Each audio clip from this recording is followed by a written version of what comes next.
Крымско-татарской библиотеке имени Исмаила Гаспринского в рамках вечера памяти активиста крымско-татарского национального движения Ролана Кадыева состоялась презентация книги известной поэтессы Эльвиры Эмирали Капнист «Письма из Крыма». Само название, конечно, было взято с тех тем, которые затрагиваются в самой книге. Все эти темы – это темы, как письма из Крыма. То, чем мы живем, то, к чему мы идем, чем дышим. Человек, который откроет и прочитает эту книгу, он, прочитав эти письма, лучше узнает нас.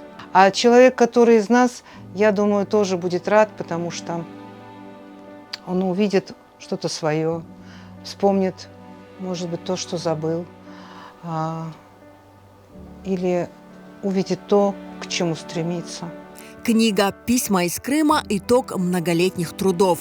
Автор работала над ней около 10 лет. В книгу вошли стихотворения, поэмы «Сельсибиль» и «Несущий свет», пьесы «Наш Ролан» и «Счастье», а также переводы художественных произведений крымско-татарских классиков. На мероприятии Эльвира Ханым читала стихи, вошедшие в книгу, и фрагмент из пьесы «Наш Ролан». Появляется группа людей.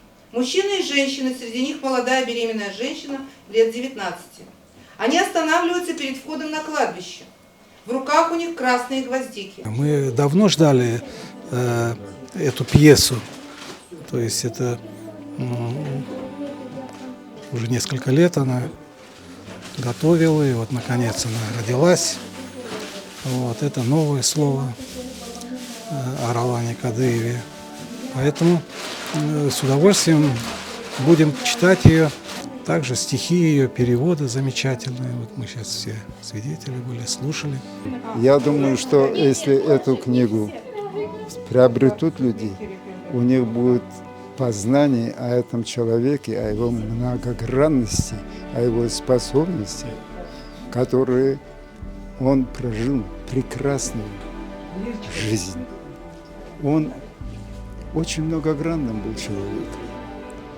Вот работая с ним, я удивлялся, как у него хватает сил и энергии после каждой высылки вернуться и продолжать работать.